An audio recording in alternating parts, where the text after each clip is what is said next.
What's up? This is MC at welcome sa channel kong Think More Often. Ngayon ay manonood lang tayo, hindi tayo kasali sa tournament na magaganap sa pagitan ng mga PNU chess players. So, hindi ako kasali, hindi rin kasali si Cap at nakalimutan ko palang banggitin na ang tournament na to ay para sa birthday boy na si Boss Makoy Amoroso. Happy birthday sa'yo, dude. Ba't hindi ka sumali? Sayang. So, ito nag-start na. Nood na tayo. Itong laban na to ay sa pagitan ni Jomar at ni Alaude. Sino ba to si Alaude? Nakalimutan ko first name niya. So, si Jomar ay yung kulay white. Nag-E4, nag-C5, seal and defense, knight to F3. Very common move. Bago mag-D4, nag-E6, then nag-D4 na si Jomar. So, ang pinaka-obvious na tira dyan at ang pinaka-logical ay mag-take. Pero hindi tinake ni Alaude. So, hindi ko alam kung tinake naman ni Jomar. Pag tinake ni Jomar, ma-activate naman yung bishop. So, hindi niya tinake. Nag-C4 lang. Very unusual move din sa move number pang ilan move ba yan? 5. So, nag-knight to F6. Alam ko dito powerful ang D5. At nag-D5 na si Jomar. Grabbing more space sa center at sa side ng kalaban. So, very logical move. Pawn to D5. Very direct. Ayan. So, either i-take yan or tumalo na yung knight. Pero, mas maganda na i-take mo na yan. Start na yung knight ngayon. Hindi maganda yung opening, I guess, ni Alaude. Dahil inalaw nyo yung D5 ng very early. Tsaka usually talaga pag nagsisilan ka, kinakapture mo yung pawn sa D4. Dahil gusto mo ma-open yung C5. So, hindi na-open yung C5. Ngayon, trap pa yata yung knight ni Alaude. So, dito, kontrolado to ng mga white pieces. Which means na piece down na ngayon si Alaude. Napakagaling ni Jomar. Ang angas. Nag-sacrifice na lang sa D5 at kakapture din lang ni Jomar yan or this way pwede rin yan. Lamang na agad ng material. Nag-knight to F6, atake sa E5 or sa D5. Palagi kasi Jomar ay mag-bishop G5 sa pagkakakilala ko. Hindi, nag-iba na siya. Nag-pawn takes sa E6, nag-F takes E6 naman si Alaude, then nag-develop na si Jomar ng bishop sa D3.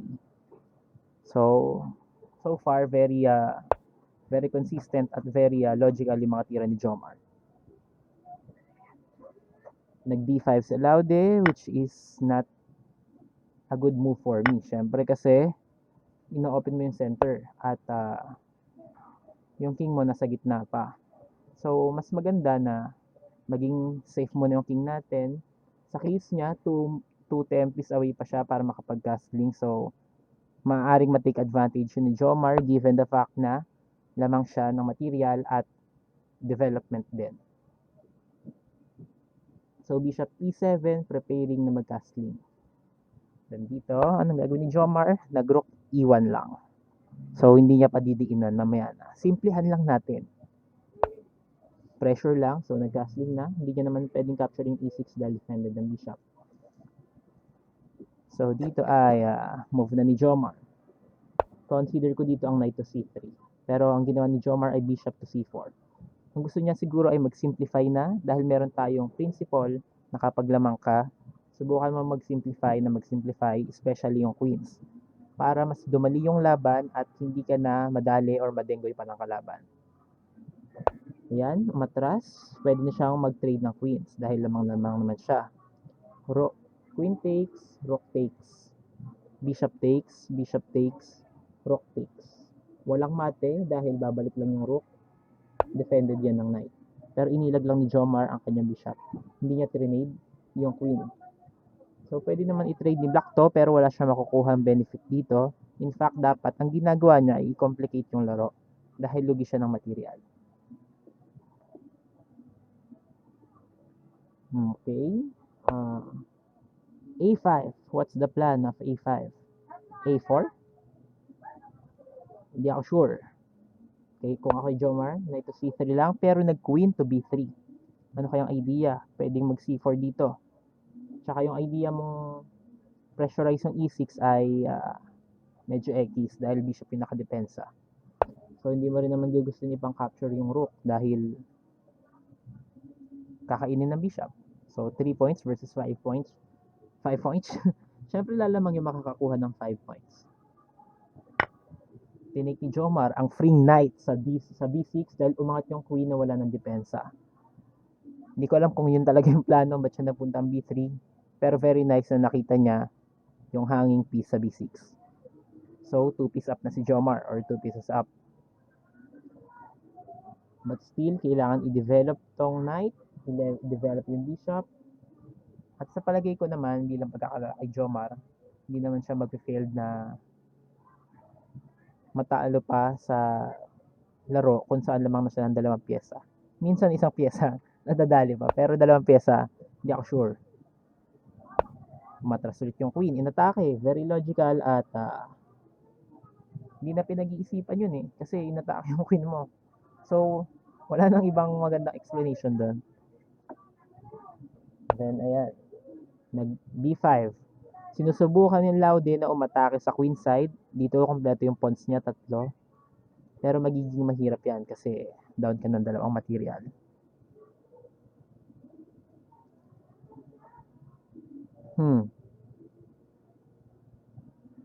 Kay Jomar, kompleto pa ang 2 knight, 2 bishop, 2 rook at queen. Wala pa nakaka-capture na heavy piece. Puro pawns pa lang. Idol ka, Jomar, pag nanalo ka nang walang na-capture. Nag C4, nagagrab ng space sa queen side. Allowed eh. Dinevelop na ang bishop. Meron ng pressure sa knight. Siguro mag-take para i-double pawn or lumamang ng pawn. Pero kay Jomar, baka wala na yun kasi ang laki ng advantage. Lagang decisive. Nag-knight to E5, atake sa queen. So, pag nag-queen C6 or hindi possible, queen D5, hindi rin possible. So, kinakailangan iilag ni allow din yung queen, pero hindi niya kayang isabay yung pag-ilag sa pag-threat ng checkmate sa G2. So, maaaring queen C7 or queen D6 ang gawin niya. Wow! Queen D4, aggressive. Inaatake niya yung pawn sa F2 ng 2 beses, pero defended rin ng queen laterally. Yan. So, hindi siya makaka-capture doon. Malulugi siya. Pero ang bishop ni Jom, wow! Kinapture niya ang pawn sa B5. Free nga naman yon. Ako, hindi ko napansin yon. So, inaatake pa yung queen ngayon sa D4. Kailangan umilag at maghahang na rin ang pawn sa C4. Collapsing na ang asset ni Alaude sa queen side. So, very, very, very high possibility. 99.9% parang safeguard. Winning na si Jomar dito. So, ayan. Meron ng 2 spectator. Andyan si Makoy. Nanonood din siya. Happy birthday, Brad. Di ka nag-join. Ang reason ni Makoy kung ba't pa-birthday sa kanya yung tournament at hindi siya naka-join ay dahil ang provider nila sa bahay ay PLDT. At tulad ng alam nating lahat, ang PLDT simula ngayong Saturday ay magkakaroon ng internet interruption. So, meron siyang internet pero paputol-putol. Mas masakit yon pag naglaro ka ng chess. Huwag ka na lang maglaro. Kasi pag nangyari yon, yung internet mo, pawala-wala, panay reconnecting. Makakapag-start ka ng laban, pero hindi mo matatapos. Masasayang lang yung rating mo. So, easy win para sa kung sino man ang kalaban mo. So, tama naman yung desisyon niya. Hindi na lang siya nag-join. Ako, dapat mag-join ako. Pero sabi ni Kapag na daw ako mag-join, wag na daw kami mag-join. Hayaan namin yung mga mas batang players na makapag showcase ng kanilang mga skills at makapag pakita ng mga tactics at mga natutunan nila sa training. So, ayan na. Lumalaki na yung lamang ni Jomar. Hanging tong pawn. Hindi hanging. Hindi siya hanging. Hanging yung pawn sa C4. Ayan na. Skewer. Kain pa yung rook sa dulo. So, ito ay murder. Hindi pwedeng capture ni Jomar. Maghahang ang kanyang queen. Therefore, ilag niya muna. Pwedeng sa B3 para may pressure pa rin doon. Oh, sneaky. Hindi ko na hindi makita. May threat pala siya na checkmate. Ayos, astig. May threat and checkmate. Huwag kang malilingat, Jomar. Nako, kantsaw ka sa amin. So, kinain niya, discovered check. Yan ang tamang tira sa palagay ko rin. Queen takes, rook takes, then rook takes. Sacrifice na ng queen ng kalaban. Pero login-logi kasi siya ng material. So, huwag ka na namang malilingat, Jomar. May mate pa rin. Tricky pa rin si Alaude. Ayan, inangat na ang bishop. At wala nang mate sa baba. So, tinutukan yung queen. Marahil aangat lang yan dito para i-pressure yung bishop. Marahil pumunta na tayo sa ibang laban naman para makita pa natin yung iba pang kaganapan. Bakit ayaw ipakita ng ibang laban? Ayan. Sa pagitan naman ni Skip Ads at ni Kate 01. So, silipin natin anong opening nila. Sicilian din. Trending bang Sicilian ngayon?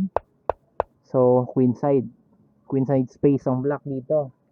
Sino bang black? Si Skip Ads. Magaling din kasi ito si Skip Ads. Pero hindi ko siya kilala ng personal. Katulad ng mga ibang players. Pero hindi siya bata, hindi siya first year. I mean, hindi rin siya second year, third year, or fourth year na yata siya. So, dito, na-capture niya agad yung, wow. Double, destroyed destroyed dito yung black. Na-capture yung pawn sa e6. Hinarang yung queen. Galing ni Kate Galing ni Kate. Kinapture niya yung free piece sa b6. Ano yun? Hindi ko nakita. Bishop. Wow, domination.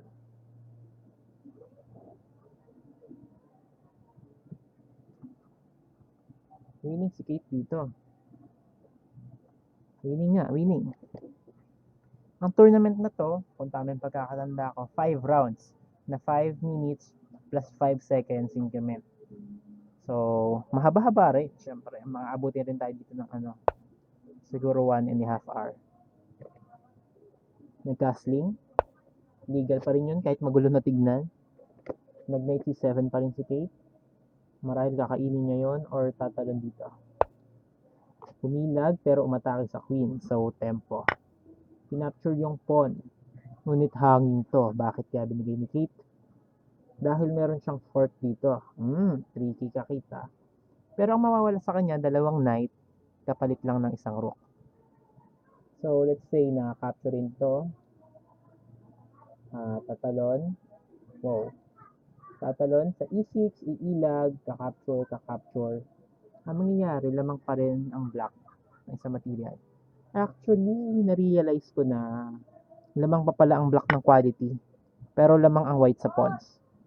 So, ang daming imbalances, kaya mag-abangan pa natin kung ano mangyari. Atake sa queen, atake sa rook. O nga pala guys, kung may naririnig kayong ingay, pagpasensyahan nyo na lang, wala tayong magagawa. Dahil hindi natin kontrolado ang ating mga kapitbahay, katulad ng mga dahilan namin sa online class. Ganun talaga, hindi natin kontrolado yan. Kung pwede lang i-mute, pati yung mga aso, para mas tahimik. Kaso, ganyan talaga ang buhay, hindi natin kontrolado ang ibang bagay. Kaya mag-focus lang tayo dun sa mga bagay na kontrolado natin. At yun ay ang pagre-record at pagbibigay ng ideas na mga alam ko para mag-improve pa kayo sa paglalaro ng chess. So, balik tayo dito sa laban, lamang ang black ng kabayo. Instantly, biglang naging losing si Kate. Alam ko winning siya kanina dahil pasugod siya eh. Yung queen niya nasa base. Anong nangyari lang, nahang niya yung knight niya sa c7. Yun lang yung naging problema. Isang mali lang guys, sa laro ng chess. Lalo na sa mga mabilisang laban. Talagang babago. Winning, biglang losing. Hindi katulad sa basketball na pagtambak, kailangan talagang habulin. Dito, isa lang, isang mali lang. Patay ka. So dito, hindi na dominate na ng black. Na-trade na yung rooks, which is a good thing for black kasi meron yung principle na kapag lamang mag-trade, especially queens. So dito, meron mang piece yung black at wala nang piece yung white. So, sasayaw-sayaw na lang yung knight at winning na. So, silip naman tayo sa ibang laban. Hindi na natin tatapusin. Although, may chances pa rin naman talaga. Kaso, Interested din kasi ako sa ibang laban. Especially sa laro ni Edmar, ni Jomar, ni Earl kung kasali man, si Endgame please yata. At ni SNP Coodere, si paring Charles. Nung tournament kami ng Wednesday, pinaulanan yata ako sa Sacrifice. Grabe, immortal game. Di pa ako makabawi dyan eh. Mababawi ako rin yan eh. 2 beses na akong sinilat yan sa mga videos na ina-upload ko. Ay hindi, isa lang pala. Bali yung nangyari no Wednesday, hindi ko in-upload kasi sa phone ko lang ginawa yon, sira yung PC. Ngayon okay na, so ito na. Ba't ayaw lumabas ng ibang laban? Ayaw i-feature yung ibang laban? Ayan. Naghihintay tayo eh. Sa laban to ni Edmar at ni, sino kalaban niya? Hindi ko kilala. Si Sendanya. So, isa sa mga players sa babae. Silipin natin yung opening nila. Kulay white sa Edmar. Wow. Hindi siya nag-D4. Usually nag-D4 siya eh. Develop. B4, atake sa queen side. B5, atake. A4, pinakain lang yung bishop niya. So, nag-push lang na nag-push. May check siya sa baba pero wala rin matinong maaambag agad. So, tama lang yan. Connect na, capture na. Pinalis yung knight, ang bishop. Pero hindi umalis, matibay. Wow, naka-fork si Edmar. Winning siya dito. Tsaka kita na rin yung oras si Sendanya. Pababa na talaga. So, winning na si Edmar. Tapos na nga yata eh. Hindi. Nag-iisip pa si Edmar, hindi pa tapos. So, dito, kailangan niya mag-move. At kailangan niya lang ng safe na lugar para sa kanyang rook at king para hindi siya ma-fork ng tricky na knight na yan. Pero mahaba naman yung oras niya at si Sendanya tong naghahabol sa oras dahil siya ang mayroong mabagang oras. Na-capture pa yung rook. So, kung malapit yung king dun sa pawn, tabla kaso malayo, winning na. Kaya, baka sinacrifice talaga ni Edmar knowing na magkakaroon siya ng queen. Ayan, obviously winning siya dyan. Pero tignan natin, baka makatabla. Ang alam ko lang, malinis to sa endgame si Edmar. So, alam niyo yung mga tamang tricks para hindi makatabla. So, silip naman tayo sa iba pang laban. Dalawa kami spectator dito ni Bianca 008. Hindi ko alam, hindi ba siya kasali? Ba't nakikinood lang siya? Si Jomar, wala bang laro si Jomar? Ba't ang onti na pinapakita ng laban? Ang dami-daming players 12. Pero 3 lang yung display. Para 2 nga lang ata. Nagtabla si Bianca. Sino kalaban niya? Nagtabla si Edward. Classmate si Edward, mabangis yan. So yun, nagtabla sila. Silipin ko nga. Silipin lang natin. Oops. Hindi tabla. Win. Bali nanalo si Bianca kay Edward. Dahil hindi nag-move si Edward. Tama ba? 1-0 ang nakalagay. So panalo ang white dito. Ano nangyari? Nagugulan ako So ayan. Ba't tayo mag-back? Nagloloko yata ang aking computer. Kung mapapansin nyo, in-upgrade na rin natin ang ating channel. Nagkaroon na rin tayong onting pailaw at ma-under na letters. Tapos maganda na rin pagkakakrap natin sa mismong leeches. So, ba't tayo mag-back? Hey, ayun. Ito. So, dun tayo sa laban ni Bianca. Hindi, kanino tayo? Doon tayo kay Jomar sana. Ito, kay Jomar, tsaka kay Charles, kay SNP Coodere. So, silipin natin yung opening nila. Ang kulay black dito ay si Jomar. C4, E5, Knight to C3, Knight to F6, G3, preparing Bishop G2, i-fianchetto yung Bishop sa diagonal na to, para malakas.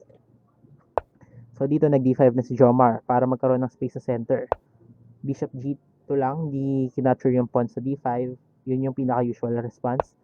So, nagsisik lang si Jomar, pinagtibay yung pawn sa D5, nag-Knight to F3, si Charles, Bishop E6, hanging yung pawn sa e5. So, kinapture na nga. Ayan na. Anong ginagawa mo, Jomar? Ba't namimigay ka ng pawn? Baka mababawi niya naman kasi yung pawn doon sa c4. Kaya, hindi na siya nag-abalang depensa pa yung e5. So, dito dapat capture na ni Jomar yan dahil pag si Charles ang kumapture ng pawn sa b5, lugi siya ng pawn. So, react na Jomar. React.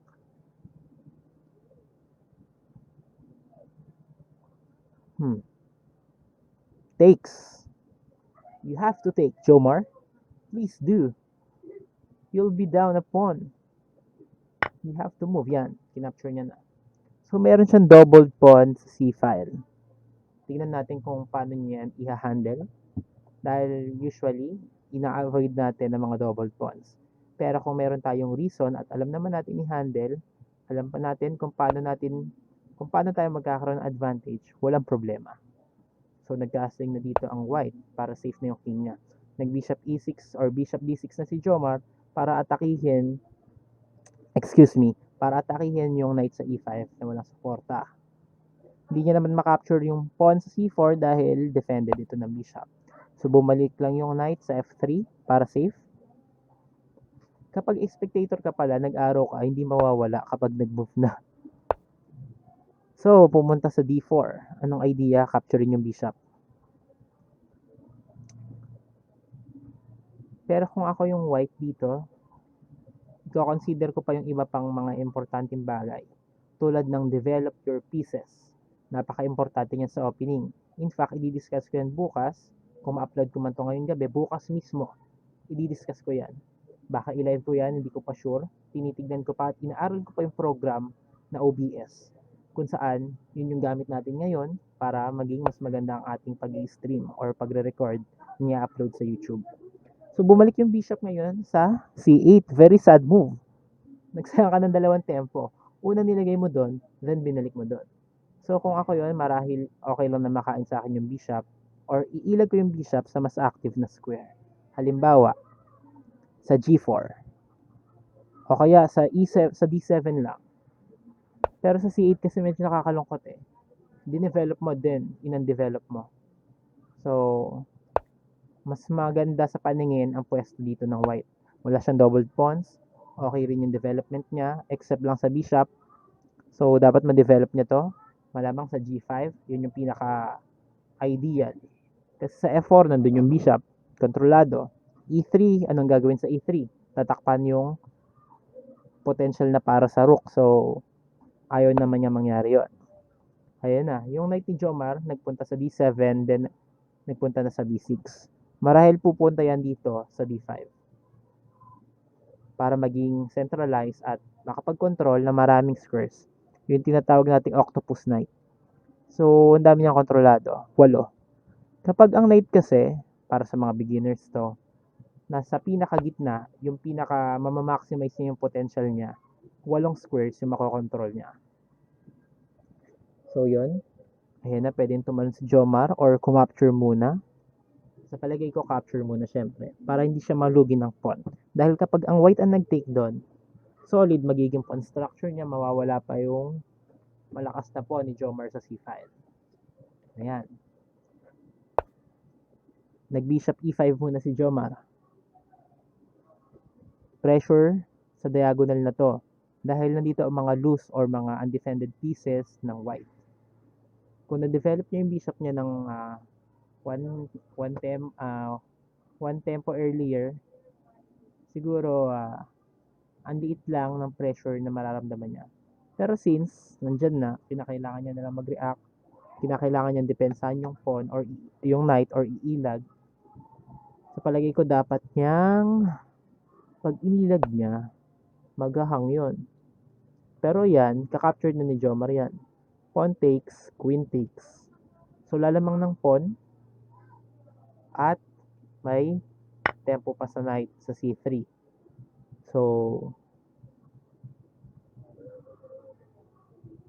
ano nangyari? Kinapture muna ni Jomar yung pawn sa d3.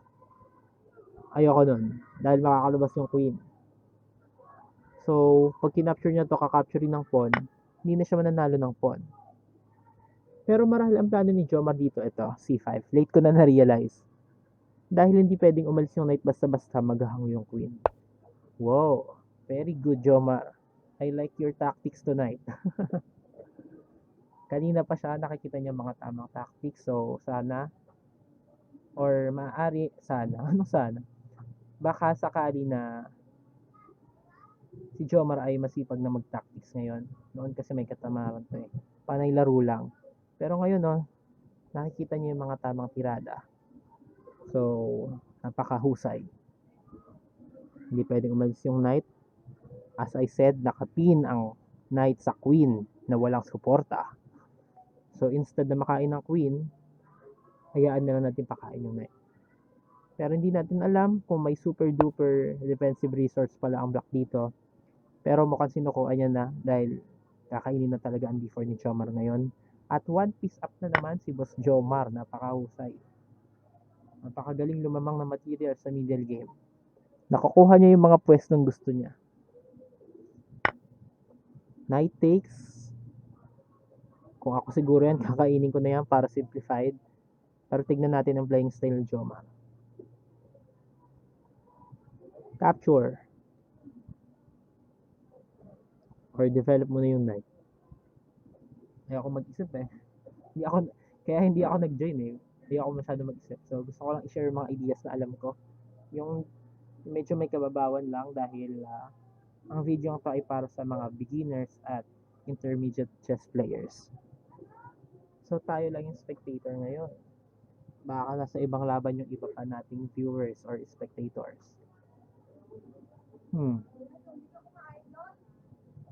Swiss nga pala to, meaning sabay-sabay nagsisimula ang lahat.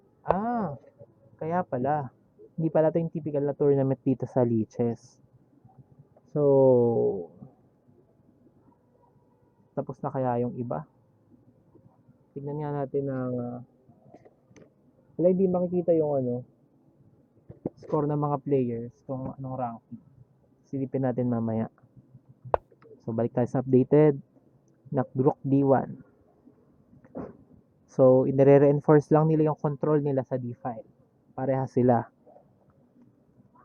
Kung ako, capturing ko talaga yan eh. Kasi lamang ako ng material. Yan yung principle na sinusunod ko. Okay. Ayan na, inilagnaw ni Jomar yung queen. Siguro gusto niyang ilabas yung isa pa niyang bishop. Na pinauwi ng knight na yan. Kaya kakainin ko yan eh para makatambay yung knight ko o yung bishop ko sa e6. Oh, free. Free to. Pwedeng i-take. Hindi. May bishop. May bishop at hindi siya free. Anong plano mo, Jomar? Show us your plan. 1 minute ka na lang. Nakaharap ka rin ng matinding-tinding kalaban, no? Pag sinacrifice ang kanyang Jomar, nako. Tugi ng material dito ang black. Ang white, I mean. Pero, ang black, hindi niya pa na-activate lahat ng pieces niya. So, hindi masyadong ramdam or hindi talaga ramdam yung material advantage niya. Compare mo naman sa white, yung rooks niya, ayan, naka-double up or triple up kasama yung queen. Yung bishops niya, active sa mga diagonals. Kaya wala talagang reason na mag-resign kahit logi ka ng isang material. Kung tatlong material naman ng kalaban mo tulog. Ayan na, nag-knight to c5 na si Jomar, inaatake yung queen. So, marahil tatalon din yan sa e4 para atakihin yung rook.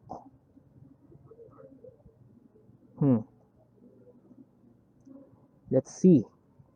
59 seconds. 39, 30, 34, 33, 32. Jomar, taking. Baka madali ka niyan. Trash talk pa. Inactivate na yung bishop. So, marahil ilalagay sa c6. Pero pwede i-take. Hindi pala. Defended pala ng knight. Sorry. Masyado ako na-overwhelm sa pagkakwento eh. Magpo-focus pa nga ako. So, pwedeng gawin ni Jomar yung kanyang plano. Pero, siguro dapat niyang capturein muna yung pawn or knight sa d4. Kailangan niya rin mailabas yung isa niya pang rook. Wait lang guys, pahihinaan ko lang yung TV.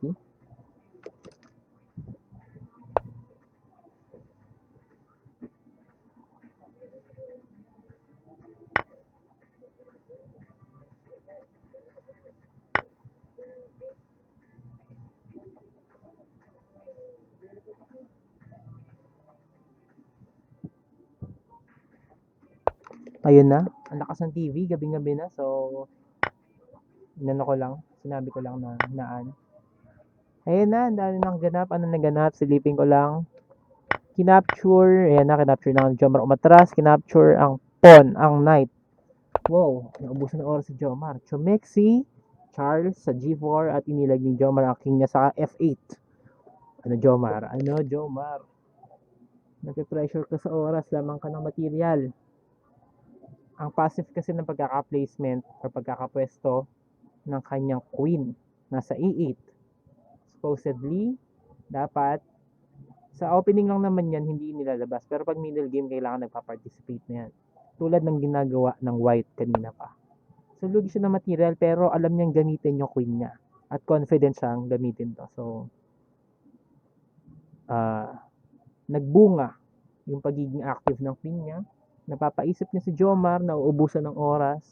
At kapag kalaban mo kasi ay lower rated kesa sa'yo, tapos under ano ka, onti na oras mo, talagang magiging under pressure din sa oras kasi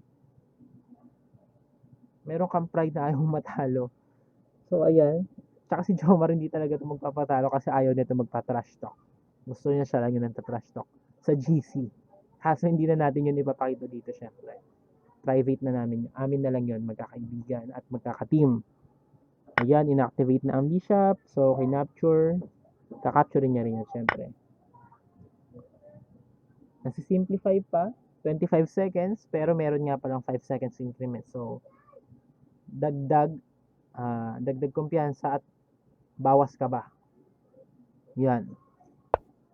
So, inactivate na yung queen. May pressure pa rin dito sa C6.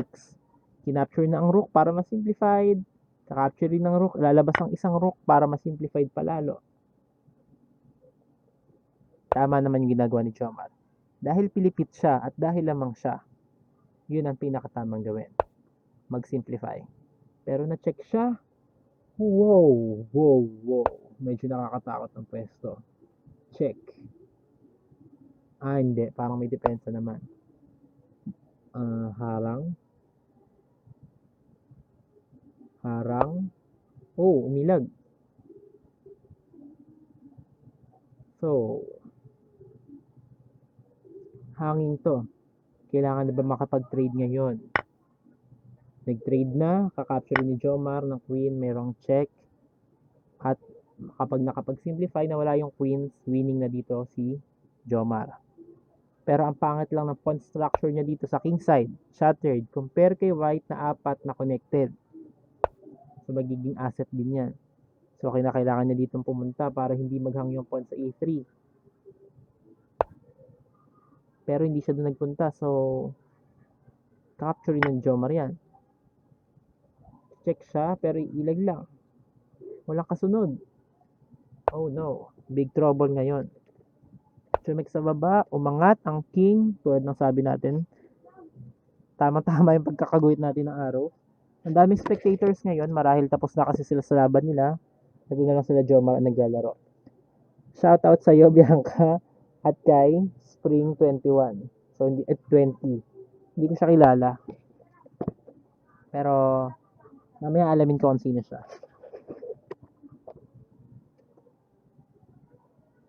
So, ano kayang score nito ni Bianca? Si Bianca, isa siya sa mga magagaling or isa siya sa mga nakakuha ng pinakamatatas na score nung nagpa-tryouts online sa babae ngayong taon. So, sina-challenge niya rin ako minsan na naglalaro kami. Ano ba nilaro namin nun? Blitz? Blitz ata yun or Rapid? Nanalo ako nun pero kitang-kita yung potential niya at binigay ko yung mga minessage ko sa kanya yung mga sa tingin ko pwedeng i-improve at alam kong kaya niya i-improve. Nakalaro ko rin yung tatay niya. Kaso phone yung gamit ko noon, kung computer, i-upload ko yon. So next time, yayayain ko ulit. Mataas kasi yung rating ng papa niya, 2200. So tayo, 2000, 2100 pa lang. Kaya medyo hirap pa tayo or paano ba natin sasabihin to? Tayo yung lihado sa laban. Dahil mas experience na yon since tatay nga eh. Ayan. Ngayon, si Jomar, safe na yung king niya, meron shelter gamit yung pawns. Double pawn pero nagamit bilang depensa. So, ayan yung isa sa mga tamang pag-handle ng double pawns. At dito ay nag-resign na. Nag-resign na ba? Hindi. Ano nangyari? Nag-resign na ba? Nag-resign na nga. Ay, hindi. Mate. Ano ba? Lasing. Lasing ba ako? Hindi naman ako nainom So, namate na dito si Coodere. SNPC comparing Charles. So, silip naman tayo sa iba pang laban. Waiting ata ang lahat para sa next game. Or nag-start na. Nood tayo kay Jomar at kay Bianca. Wag naman. Wag puro tayo Jomar eh. Baka sabihin kasi natin si Jomar. Joke lang. Joke lang mga tropa. Dito naman tayo kay Edmar at kay SNP. Ito yung isa sa mga magandang laban na nangyari nung tryout. So, kinover din natin yung dito sa channel natin. Tingnan natin kung makakabawi dito si SNP or si Charles. Winning kasi siya noon, na blunder siya. Ang opening nila ay King's Pawn. So, ang kulay white dito ay si Edmar. Favorite niya yan, knight to F3, bishop to C4. Nag-castling, D3. Ang bilis nila sa opening Yan. Medyo may pagka-symmetrical ng onte. Pero, too early to say. Kasi, unang-una, walang bishop dito. Ang bishop nila ay nasa mga ganito. Siguro sa pawn structure sa queen side, may similarities lang. Ayan. Ano ba magandang plano dito ng puti? Ang typical na plano dito ay nagna-knight F1, knight G3, then tumatalon sa F5 para mang-pressure sa king side ng itim. So, bishop E6 isa rin sa mga usual na pang-combat sa malakas na bishop sa diagonal na to. Kinapture ni Charles gamit ang d-pawn para ma-activate yung queen or magkaroon ng open file para sa queen or siguro sa rook. So, yun na nga, gagawin ni Edmar yung plano na knight F1, knight to G3. Pero nilagay niya muna yung bishop niya sa G2 or sa D2. Nag F5, which is not, I think, a good move because syempre, nag-castling ka doon. Kaya ka nga nag-castling para maging safe yung king. Then, minumove mo naman yung mga pawns mo. So, magiging useless yung pagkakalagay natin sa safe ng ating king. Tingnan natin kung paano yung parurusahan ni Edmar. So, nag-D4 siya, central control ang gusto niya. Yan na nagkakaroon ng simplification. Alisin natin yung arrows na useless naman na dahil iba na yung moves. Ayan. So, pinag-isipan na Edmar, meron siyang tatlong paraan para mag-capture. Mas gusto ko mag-capture gamit ang pawn para magkaroon ako ng malakas na center. Pero bishop yung nilagay niya, so yan ang E5. And then aatras din naman. Kaya mas gusto ko yung pawn So, nagpunta sa C5. Kung ako yan, iti-take ko yan para papangitin yung pawn structure ng puti. Kaso inangat, yan, capture, capture. Maganda pa yung pawn structure sa tingin ko ng itim dito. Hindi, pinipressure na to Oh, ba't pinabayaan mo ang pawn mo na maghang? Bakit? Oh no! Oh no! Tas tatalo na yung knight dito. Yun ang makunat. May pressure dito, hanging, losing na ang block dito. Ang daming hanging pawns. Ang daming hanging pawns. Oh, hindi mo na kinapture yung pawn. Kung ako yon, capture ko agad yan. So, inangat na yung king. Ayan na, meron ng check. Kain ng rook. Oh no. Pero mati na next site sa bishop. So, inactivate na ang knight at meron ng threat ng checkmate. Ang daming threat ng checkmate. Hindi mabilang, unstoppable. Maganda yung timing niya ng knight F5. Checkmate. Oh no. Oh no. Ayaw mo pa sa D6? Gusto mo sa E7? Parehas lang naman. Ayan na. Pwede pa rin yan. Pwede pa rin. Pwede pa rin. Pwede pa rin yan. Oh no. Hindi nakikita ni Edmar yung tamang tira. Ay, hindi. Sorry. Mas maganda pa yung gusto niyang mate. Knight. Sa G7. So, ayos. Cool. Ang cool nun, Brad. Pasensya na, hindi ko agad nakita. Kasi nakafocus ako doon sa Rook D6 na mate. So, naglalaro pa yung iba. Sila yung pinakaunang natapos. So, silipin natin to. Ang laro sa pagitan ni Jomar at ni Bianca. Balikan na natin to. Nag-Scandi na si Jomar, ang kanyang pinaka-favorite for black. Kapag nag-E4 ang white. Ayan. Pinakagitna ang queen. Bumaba na. Kumapture. Okay. Oh. Nagka-capture ng mga pawns. So, kinakailangan ilag ni Jomar o depensahan din depensahan niya. Kaso parating na tong move na to. I'm not a big fan of Queen D8.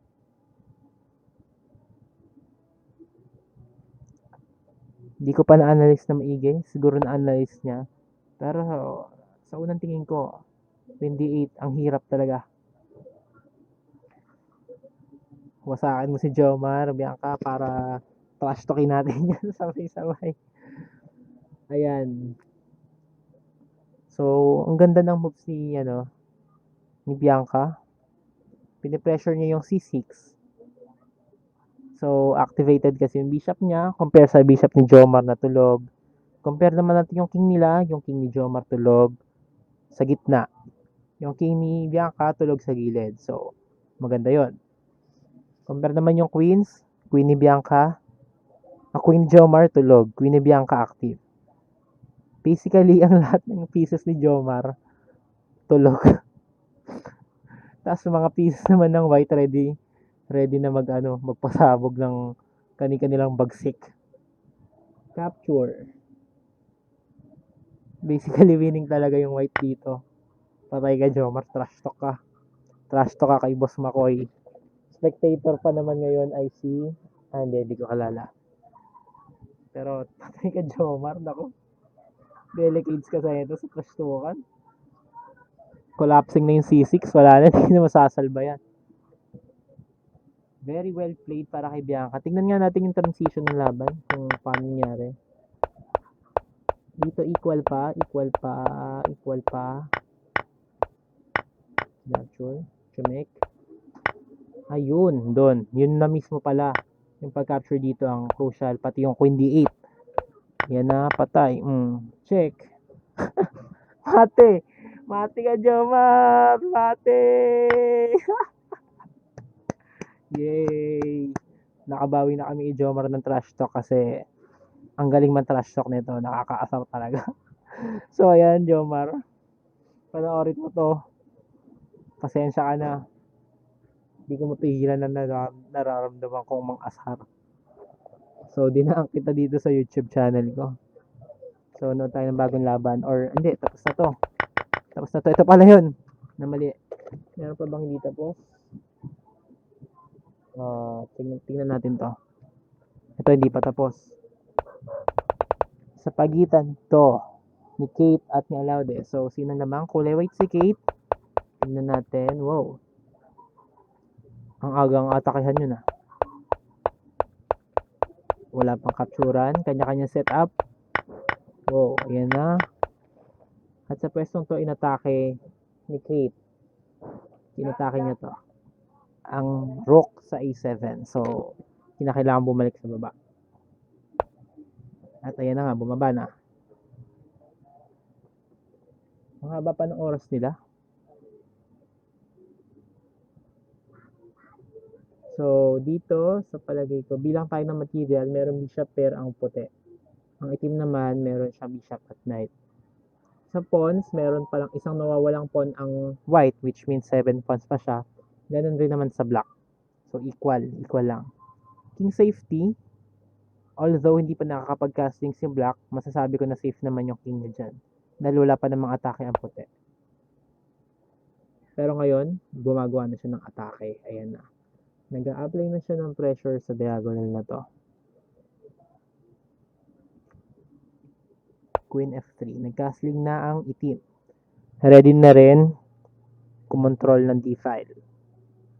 At inilagay na rin sa safety ang king. Itong bishop sa E2 ay medyo questionable dahil nakatutok siya sa solid na pawn. So, compare natin 1 point sa 3 points. Pero yung 3 points, hindi maximize, which means para siyang nabawasan ng isang bishop na. Yan, nag-bishop to c5 si Kate, inaatake naman yung rook. Pero iilag lang yan. So, maybe ang bishop c5 ay hindi good move. Rook d8. Siyempre, i-activate yan ng black. So, pag submit mo yan, iilag niya lang. Para ka nagsayang ng move. Yun yung mga bagay na dapat natin iwasan. Yung gagawa ng mga threat na napakadali lang namang iwasan. Ang tawag doon, suntok sa hangin. Ngayon, wala na rin oras si Kate. Siguro kaya gumagawa rin siya ng mga tirang questionable ngayon. Pero, tignan natin. Meron naman tong 5 seconds increment. So, oh, sacrifice. Bakit kaya? Pawn takes. Anong follow-up?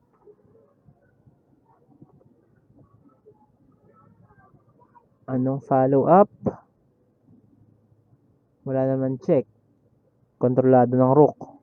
Hindi, check sa baba. Yan. Kontrolado ng rook. So, winning na dito ang itim. Silip tayo sa iba pang laban. Hindi ko alam kung meron pa. Ay, hindi. Sila na lang yung naglalaro. So, ayan. Balik tayo.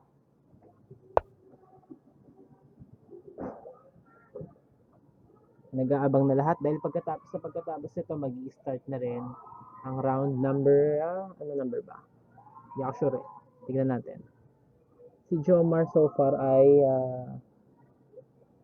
talo siya ng talo siya ng third game. So round 4 na sunod. Score ni Jomar 1-1-0.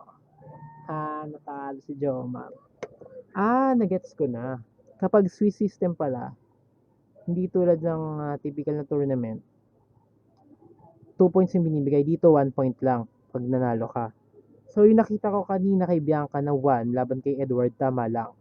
Kasi panalo siya, so 1 point yun. Ngayon siya pa lang yung undefeated. Ang lakas naman ng aming ining. 1-1-1. 3 points, undefeated. So waiting na rin siya para sa next game. Inaabangan na lang namin tong lahat matapos yung kay Kate. Pero dito napapaisip pa rin kasi yung black, so hindi na uubusan ng oras si Kate. Marami ginagamit niya rin yung oras ng kalaban para mag-isip. Dito lugi siya ng 2 pyesa at na-activate na ng black ang kanyang mga materials. So, winning talaga dito ang black. Knight, capture ng pawn. Inactivate na yung king. Push, kumapture pa ng pawn. Isa pang pawn. Takes. Check. Checkmate. Hindi harang. Checkmate. Kapag dito, hindi pa. Yun nga, dun nga. So, push. Check doon. Ay, sabagay, walang supporta yung pawn. Paano mamatihin dito? Then dito. Wow, ang cool. Ang cool nun. Umangat. Patay, mate. Ayaw matihin. Winning naman, pero tumatagal. Pero winning pa rin. Siguro yun naman yung gusto niya mangyari. Naintindihan ko naman yung pagiging simple ng pagkapanalo. Pero minsan kasi, pag nahanap natin yung mga tamang tactics, doon talaga tayo nag-i-improve. Yung mahanap yung best move sa isang particular na posisyon. So, tulad nun, hindi naman sobrang hirap hanapin din ng Queen C3. So, ayan. Winning pa rin naman talaga. Titigilan ko na, sige. Tinake ng knight. May laban-laban pa sa tabla dito ang itim ang puti. Kung hindi magiging maingat dito ang itim.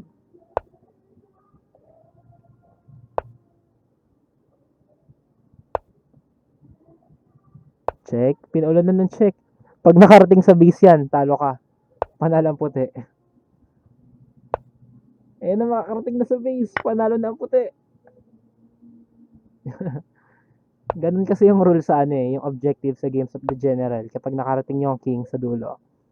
So, Di ko na siniseryoso masyado sa part na to kasi obviously winning na yung black. Siguro nag-e-enjoy lang siya. Na-enjoy niya lang yung mahabang oras. Pero ang daming naiinip, ang daming nanonood. Kaya, tapusin mo na, please lang. Ayan na, check. Please lang, tapusin mo na. Sige na, ayan na. Umangat na, check. Baka makatabla pa eh. Ayan na, chumek na. Ayan na, talo na yan. Check and check.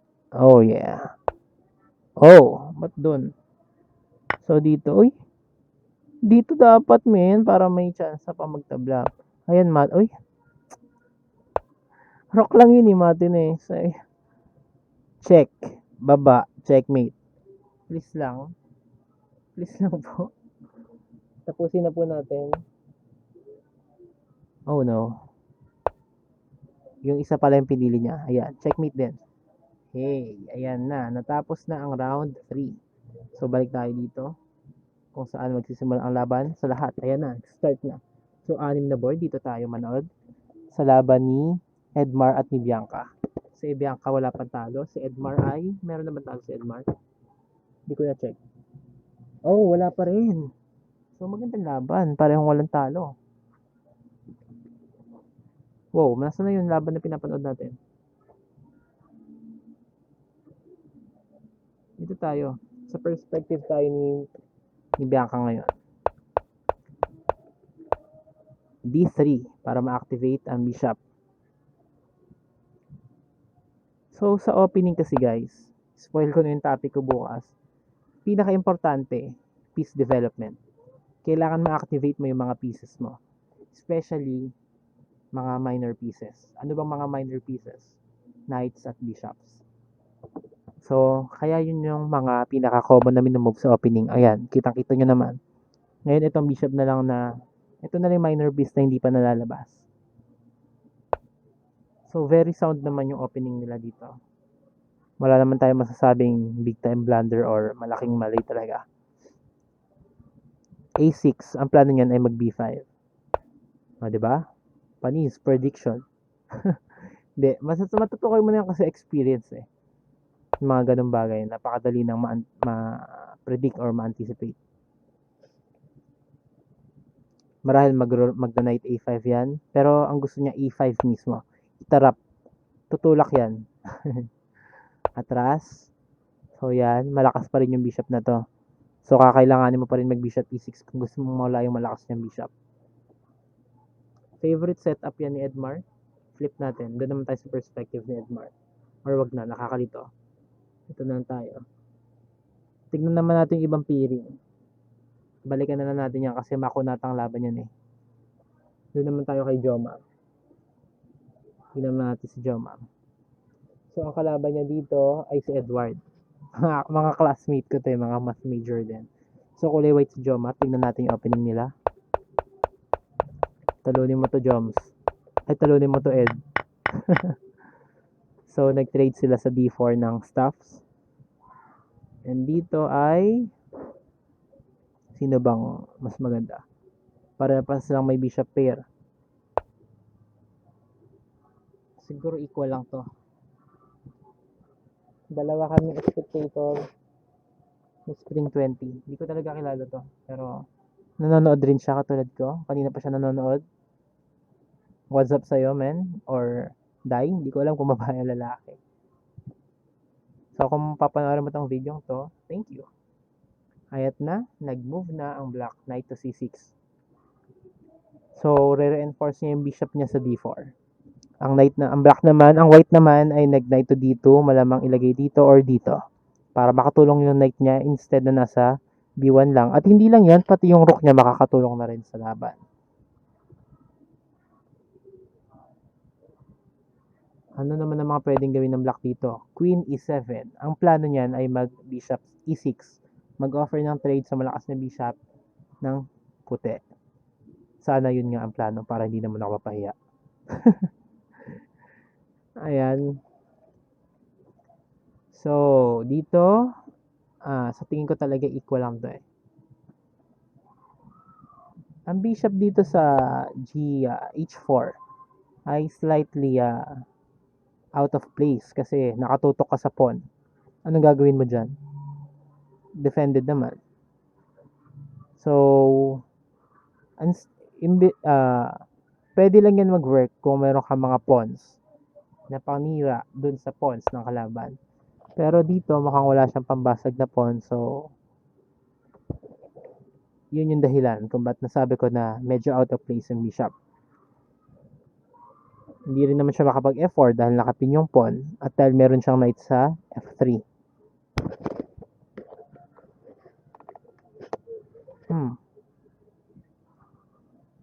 Yan, ang threat naman ng black ngayon ay capturing dong knight sa F3 para wasakan yung pawn structure. So, ano ba pwedeng gawin ng black? Anong puti para mapigilan yung planong yun? Alisin yung knight, ilagay na lang sa C4. Pwede naman yun. Siguro ilagay niya nga doon sa C4, then maging H1 para makapag F3 or F4 para ma-activate rin yung iba niyang pyesa. Dahil dito ang black, komportable sa pwesto niya, wala namang problema. Medyo nakakairita lang talaga to. Pero kapag wala kang follow-up, wala lang yan. Kailangan meron kang follow-up attack sa king side. So, nandun yung queen mo, o kaya yung knight mo. Ayun. So, napaisip si Jomar. Silip muna tayo sa ibang laban.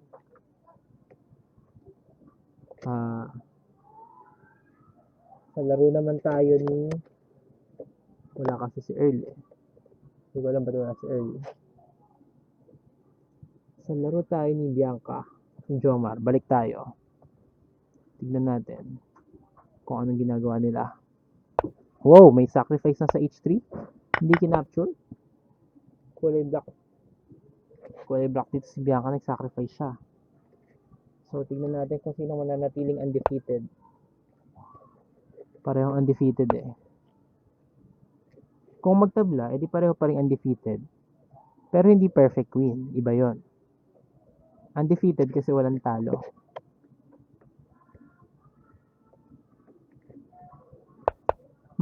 Hindi kinakapture to ng puti dahil alam niya na mag-hang din to dahil supported yun ng pawn na mawawala. So, kakapture niya ng itim. Pero kailangan nila bantayan yan pareho kasi kapag hindi aware si black na defended na pala yung knight tulad ng ginawa ngayon ng puti, dinefensahan niya na yung knight. Dinefensahan. Wow! Taglish. Dinefensahan niya na yung knight. So, pwede niya nang capturein to nang hindi makakapture yung knight niya. Dapat ma-realize niya. Pero mukhang hindi. So, capture. Wala nang hanging piece. Inatake niya yun.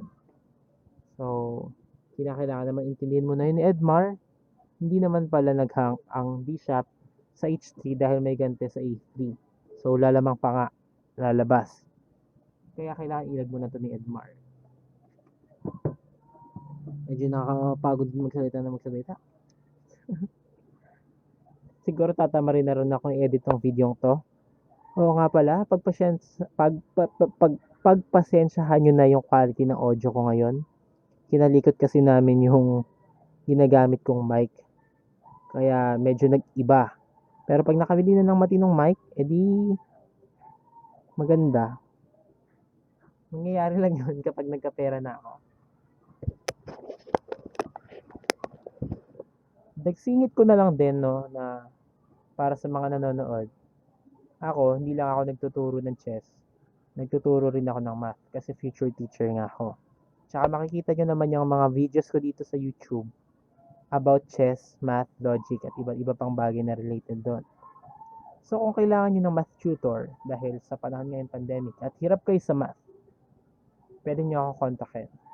Hindi naman ako mataas maningil, pero hindi naman pwedeng hindi ako maningil dahil kailangan, kahit sino naman ngayon ay kailangan ng pera. So, mapag-uusapan naman natin ng presyo. Talagang mababang presyo lang, hindi ako mahal maningil. So, pwede nyo akong i-PM sa Mark Christian Evangelista Facebook account ko. Ilalagay ko na lang yung full name ko doon sa description, pati na rin yung email ko kung gusto niyo akong email. Bukod sa pagpo-promote ng sarili ko bilang coach or tutor, ipopromote ko na rin yung ating Facebook page. Paki-like yon. Pinangalanan ko yung Think More Often with spaces sa pagitan ng mga words. Unlike dito sa channel natin, tuloy-tuloy lang. So kung sinusuportahan yung channel, suportahan nyo rin yung ating Facebook page. Dahil kapag mas maraming nag-like, mas malaki yung chance na lumabas din ito sa ibang tao para mas dumami pa yung like at mas lumabas pa sa mas marami pang tao and so on hanggang makilala na sa buong mundo. Panis! Ambisyoso. Yun. Basta kung sinusuportahan yung channel, supportahan nyo rin yung Facebook page para kahit pa paano ay mag-improve yung status ng ating YouTube channel, mas marami ang makaalam. Yun, balik na tayo dito sa ating laban. Na-capture na ang bishop sa h3, pero hindi na-capture ang rook sa a3. Panis. Ang galing ng puti. Anong ginawa niya? Minagic. Ngayon meron ng 3 spectator.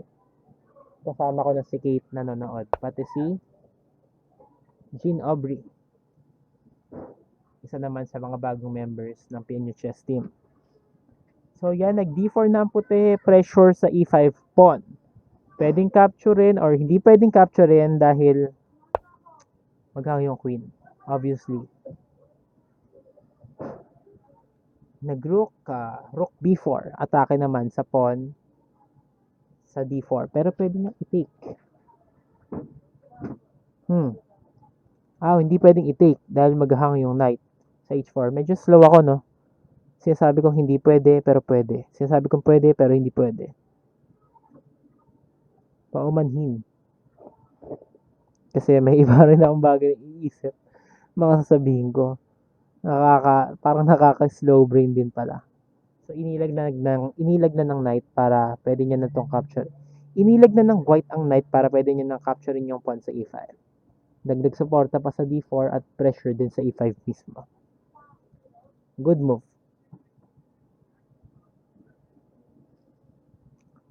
Dito lamang ang puti sa bilangan. So, baka si Edmar ang manatiling undefeated. Lamang rin siya sa oras. Bianca. Magcha-champion na yata si Edmar, Galing, Tingnan natin kung makakabawi si Jomar. Hindi pa sila naglaban, no? Parang hindi pa sila naglaban. Check nga natin. Sila na lang naglalaro, tapos na ang lahat. Tapos na ba lahat? Hindi pa Ba't hindi lumalabas sa baba yung laban? Tingnan nga natin si Jomar. Meron na siyang 4 na laban, 3 panalo. So, kung maglaban sila ni Edmar sa dulo, may chance pa siyang mag-champion. Siguro. Tingnan natin. Ang hirap pa magsalita kasi hindi pa rin naman panalo si Edmar. At tinalo siya ni, sino ba tumalo kay Jomar? Si Kate. So may chance kang mag-first pa rin siya. Tapos na. Ito yung laban ni Kate at ni Laude. So, balik tayo dito. Wow.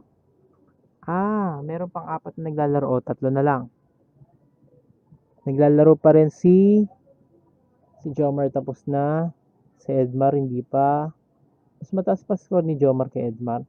Parehong 3 points pero still playing pa kasi si Edmar. Pag nanalo yan, first yan. Tapos si Bianca naman bababa ng third. Si SNP may 2 talo pero 4th placer. Si Charles yun. Si Skip Ads naman ay pang-5. At meron siyang 2 panalo. Tapos yung isang laro niya hindi pa tapos. So, sinong babalikan natin ng panonoorin? Dito ulit tayo kay La Bianca. Ibang perspective naman to. Perspective naman ni Jomar. Ang ingay ng pieces. Dito ay winning ang white dahil lamang siya ng material. Jomar ba binanggit ko? Edmar. Lamang si Edmar. Pero nag-a-apply pa rin ng pressure dito si Bianca. Nagbabaka sakali. Wow. But, takes. Medyo natok na ako bili sana ako ng kape. Kaso, ayokong tayuan na to. Tatapusin na natin to. Last round na yung sunod. Malalaman na natin kung sinong panalo. May kahabaan na rin yata itong pagre-record natin. So, sana okay yung quality ng audio at video.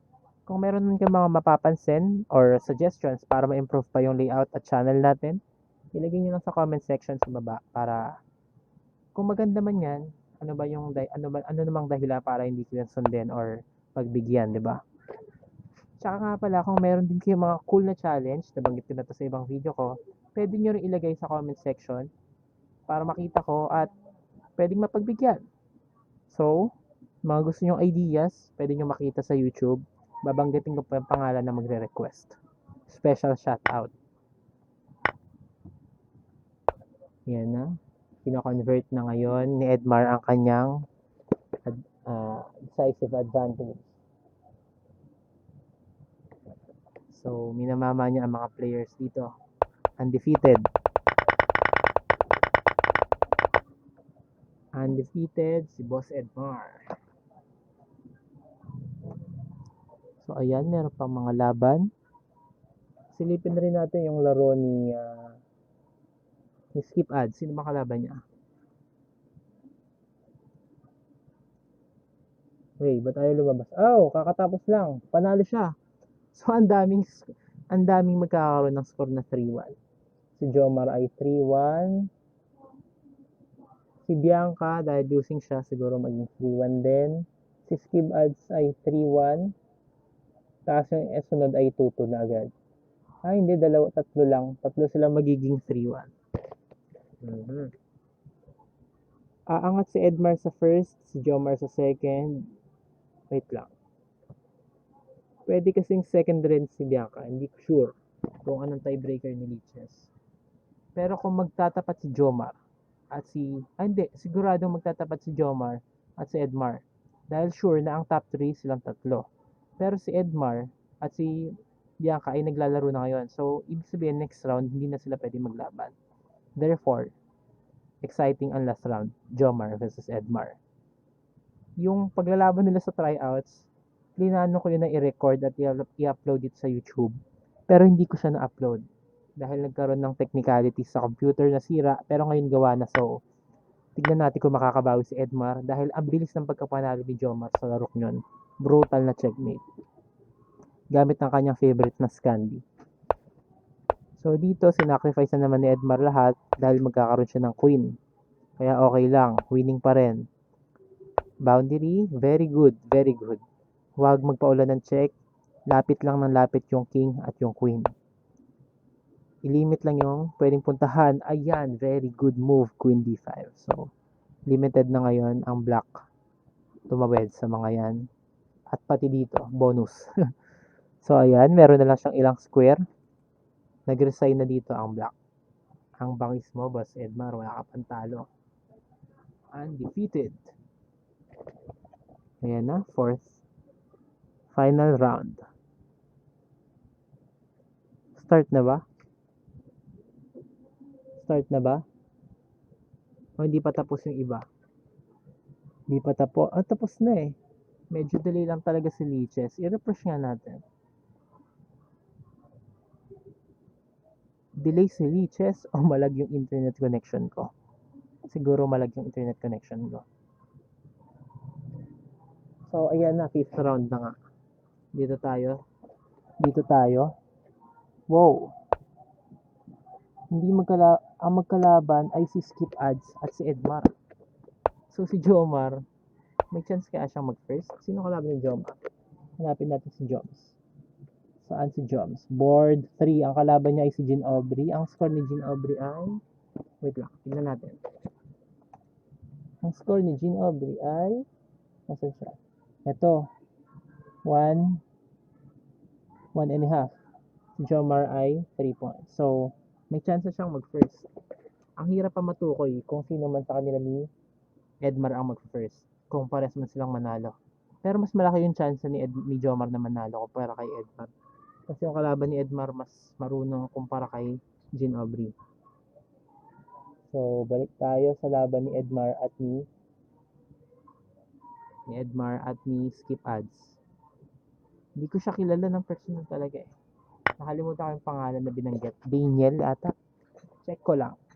So, panoorin nyo muna yung mga latest moves nila. Ayan. Kulay black sa Edmar. So, titignan ko lang kung anong pangalan ulit ni Boss. Yan, ni Boss. Boss Skip Ads. Very nice name. Ira na talaga ng ads ngayon. So, ayan. Wait, hanapin yung pangalan niya. Ang pangalan niya ay Wait.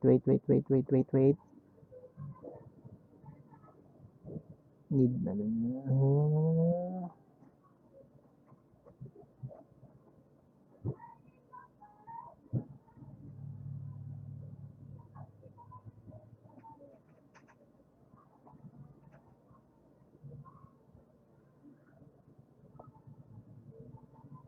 Yun, Daniel nga. Daniel Ramos. So, sana manood ka rin sa channel ko, boss. Dahil ang ganda ng performance mo so far. Pares kayo ng standing Jomar.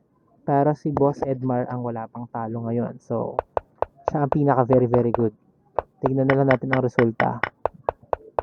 Dito ay para mas komportable ang pwesto ng puti ba? Dahil merong isolated po ng itim. Hindi ko sure kung malupit ba si Edmar mag-handle ng ganyang pawn structure.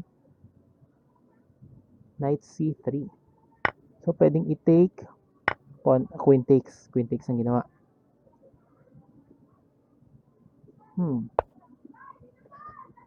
Bishop F6.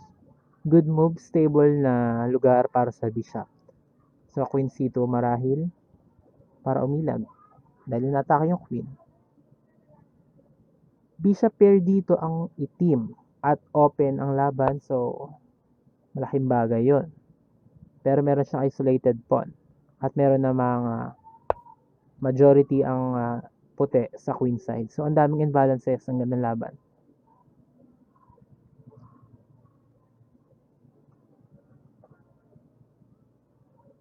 Ayan. Financheto niya na yung bishop niya sa B7. Pero merong pawn. Hindi ko naman alam kung ipapush niya yan. Pag pinush niya naman, yung isang bishop naman yung mawawala ng control.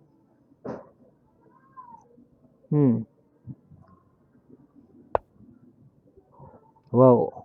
Rook B1. Iniilag niya na yung rook niya sa diagonal na to. Good move. Depensa na rin sa pawn. May queen D6 na ang black. Ini-improve yung pwesto ng kanyang king. Sa tingin ko, good move yan. Siyempre, middle game na kailangan na i-improve ang ating mga material. Pero hindi ko pa nakikita yung plano na magkabilang side. Ano bang plano ng black? Ano bang plano ng puti? Ang plano ng black ay kontrolin yung D-file. Suportahan yung pawn niya sa D5 dahil ito yung isolated pawn. Marahil gusto niya talaga mag D4. Meron siyang outside pass. Ay, hindi outside. Meron siyang pass pawn. Kaso nasa gitna. So, pwedeng maging asset, pwedeng maging weakness or liability. Yan na, nag-D4 na. Mahirap depensa na yan. Palagay ko crucial mistake para kay Edmar. Pero kinapture niya na yung knight. So, nasisimplify na wala yung advantage na bishop pair. Sayang naman. Nag-simplify lang. Marahil kung ginamit niyo yon para i-irritate yung mga rooks, mas malaki yung chance niyang manalo. Compare dito sa endgame na pinapasok niya. Kung saan mas active naman yung rooks ng puti. At meron ang puti ng majority sa queen side. So, tapos meron din siyang pressure dito. So, wow. Ang pinang-capture niya ay F-pawn. So, nag-offer na ng queen trade. Kinapture. Kakapture rin gamit ang ito dapat or ito. Pag ito, maatake yung pawn, pero meron kasi tayong principle na capture towards the center. So, ang pawn mo sa h7, pawn pa rin siya sa h7. Ibig sabihin nun, hindi siya nag-improve. So, ang pawn sa h7, typically sa pwestong to walang ginagawa. Yan. Pero ang kagandahan naman sa itim na open to. So, nasisimplify ng pwesto. Nag-offer na ng 3 dito ang black. So, pag kinapture, rook takes, inilagan niya lang. Dagdag pressure lang sa f2 pawn. So, crucial to, Edmar. Nako, lingan mo. Trash talking mo si Joma pag nanalo ka. Hindi kayo naglaban ng last round. Plano niya siguro, ayan, maglagay ng pawn sa h3. Pero meron ng pressure dito. Bumaba yung rook para pag kinapture, ka-capture with pawn, maayos yung pawn structure. Tsaka depensa na rin to doon sa pawn sa a6. Nag king g2 na, ay king, tama, king g2. King g7, king h7. Kumapture na. Pawn capture, ala, pinapwesto mo. Ang active niyan, hindi mo kayang depensahan yan parehas. Dapat rook lang, men. Dapat rook lang. Active ng rook niya tuloy. Hala, lagot ka.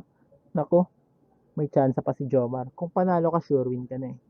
Pero kung talo ka, may pagkayari ka pa kay Jomar. Tignan naman natin yung laro ni Jomar after ng laban na to. Kasama ko nanonood dito si Kate. Siguro tapos na yung laban niya. Pinush. Capture lang. Capturein lang yan ng white. Lamang ng pawn. Kaso yung lamang na pawn sa queen side. At doon, dalawa yung pawns niya. So, medyo tagilid talaga ang ating Jomar. Tagilid ang ating kanina pang sinusubaybayan.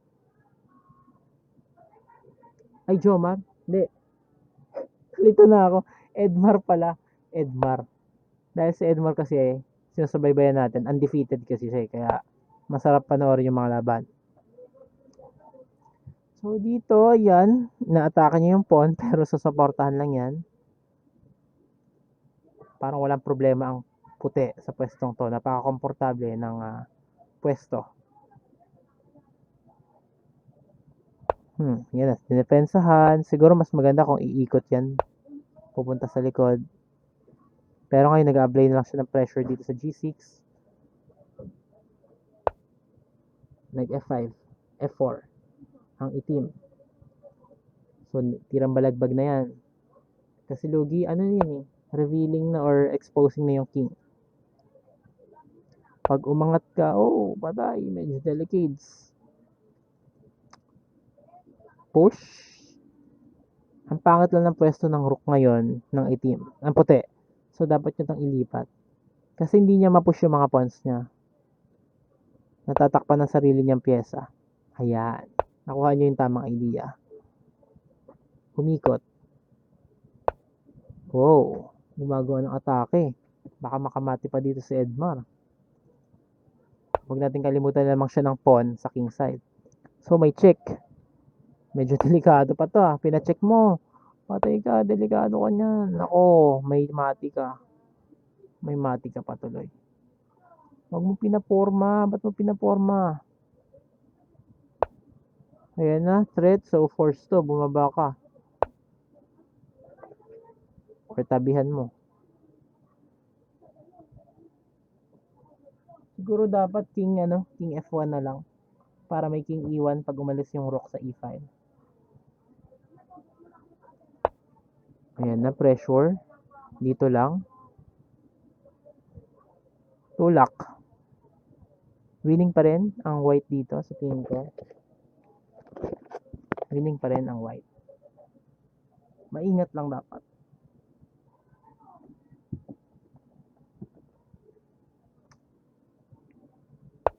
Ayan na. Oh, sinacrifice. Sinacrifice. I'm not a big fan of that move. Di mo na kailangan gawin yon. Di mo kailangan mag-sacrifice. There's no need for that. Yan na, nag-activate na ang black. Ang puti. So, baka pwede naman. Baka pwede naman yung sacrifice niya. Yan na, patay. Promote. Joke lang. Mananalo pa bigla eh. Mananalo pa bigla. So, ang dapat gawin dito ng puti, i-active. Oh, ba't dun? Bakit dun? Ba't hindi dun? Wow. Wow. Ang weird ng laban na to. Ang weird. Tutulak na.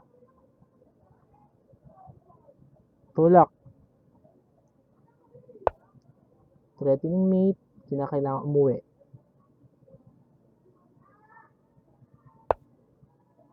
Babalik lang. Gusto na yata ni Edmar ng tabla. So, pag tabla, wala nang habol si Jomar. Siya lang kasi yung 4 points si Edmar lang.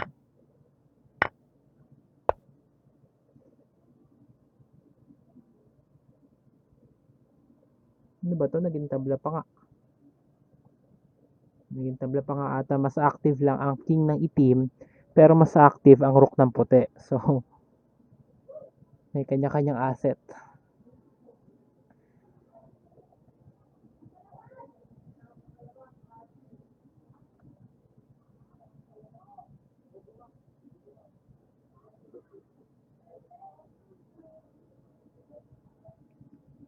Mahaba pa ng oras dito ni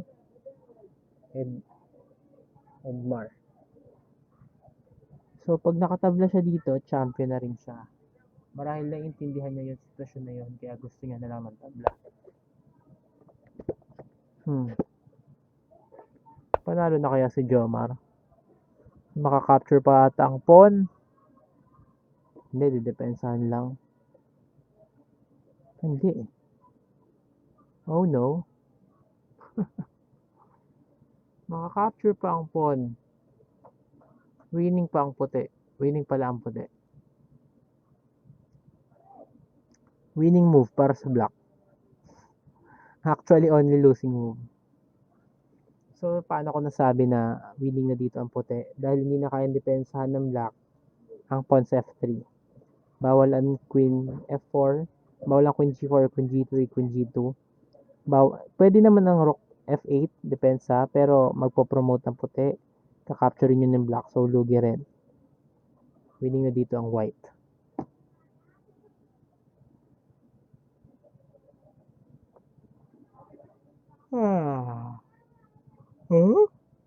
Parang ang tagal ko na rin nagre-record. Parang 2 oras na yata. Naubusan na ako ng mga bagay na sasabihin. Dito, isip, Edmar, isip. Tignan muna natin yung sitwasyon ng ibang players. Tignan natin ang standings. Naglalaro pa si Edmar first. Si Jomar naglalaro pa rin? Seryoso? Hindi pa tapos? Hindi, tapos na eh. Anong resulta? 4 na panalo, so pwedeng mag-first.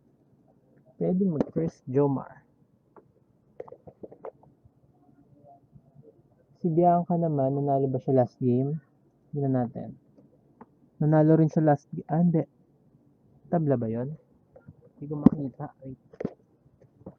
Tabla ata. Or still playing. Baka naglalaro pa. Oh, naglalaro pa. Still playing. Kulay white siya at ubos na yung oras ng kalaban niya. Sino kalaban? Susundan niya. So, winning na rin siya dito. Winning rin siya sa material. Winning siya sa oras. Okay, so 4 ang 4 points.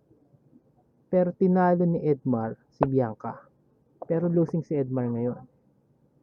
Pero pag nanalo dito si Bianca, 4 points lang. Si Edmar, kung makatabla man, 4.5. Pero kung matalo, 4 points. Oh no. Pero tiebreaker nila, panalo pa rin si Edmar. So siya yung mag-first. Kasi win over the other. Yun yung pinakaunang tiebreaker sa tabla. Oh no. Winning na dito si Bianca. At hindi siya yung tipo ng player na magkakamali sa endgame na to.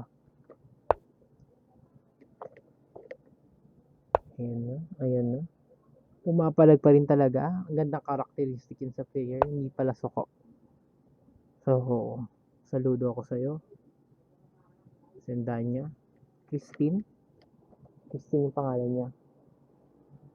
Tsaka napaka-active niya sa mga tournaments. So, sali siya sali. Yun pa isang maganda. Pinakamalaking part ng pagkatuto ay pagpa-participate sa mga bagay na mag-improve sa skills mo. So, ayan, ina-activate niya yung king niya. Never surrender, never give up. Balik tayo dun sa laban ni Edmar. Na tayo mag-back. Okay. Okay, nagets ko na. Hindi siya nagbaback kasi ibang tab yung na-open. Okay, I got it. Oops. Dinownload ko yung Discord. Nakita niyo. Oh, tapos na. At ang first. First si Bianca. Paano nangyari yun? Paano siya naging first? Analyze na natin. Si Edmar, talo. Para silang 4 points. Pero, mas marami yung, mas matataas yung points na natalo ni ano. Ito yung tinatawag yata SB. SB. Itong nasa gilid. Tiebreaker. Yun nga. Mas mataas yung score ni Bianca sa tiebreaker. Ang first, congratulations sa'yo, Bianca. Ang second placer natin si Edmar. At ang third placer ay si Jomar. Third ka lang, Jomar. Hindi ka first ngayon. So, nakakatuwa na ang nanalo sa tournament ay babae. Magayway ang bandera ng PNU Women's Chess Team. Congrats sa inyong tatlo at maraming salamat sa mga nag-participate. Ulitin ko lang, happy birthday Makoy at salamat kay Cap na nag-organize itong tournament. Hopefully meron kayo natutunan sa ating video to at na-apply nyo sa sarili nyong mga laban. Muli, this is MC, always saying, think more often. Thanks for watching at abangan ang iba pa nating videos. Bye-bye.